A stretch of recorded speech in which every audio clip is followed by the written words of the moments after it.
We believe, as an industry, that in the next 1 year, the vast majority of programmers will be replaced by AI programmers. We also believe that within 1 year, you will have graduate-level mathematicians that are at the tippy-top of graduate math programs. There's lots of reasons to think this is going to happen. This is the consensus. You go, okay, well, that's pretty interesting. Now, I can't do that kind of math. Very few people can do that math. How can the computer do that math better than anybody else?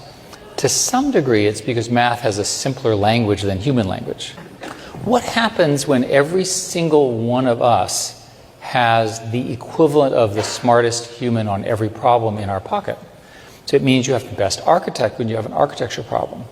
Another thing that's going on is the development of agentic solutions. And agents are referred to systems that have input and output in memory, and they learn. An example here is that I want to buy another house. I happen to like Virginia. I grew up in Virginia. I say, find me a house in the greater McLean area. Look at that's one agent. Look at all the rules, figure out how big a house I can build. That's another agent. Do the transaction to buy the land. That's another agent.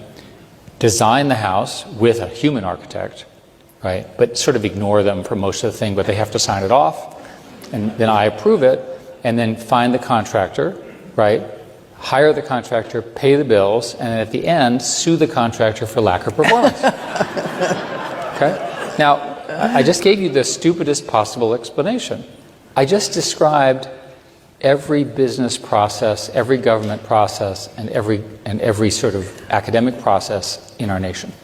So it isn't just the programmers that are going to be out of work. We're all going to be out of work. No, that's not a consequence. I'll come to that. But the reason I want to make the point here is that in the next year or two, this foundation is being locked in, and we're not going to stop it.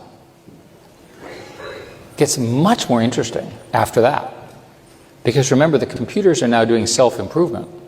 They're learning how to plan, and they don't have to listen to us anymore. We call that superintelligence, or ASI, artificial superintelligence.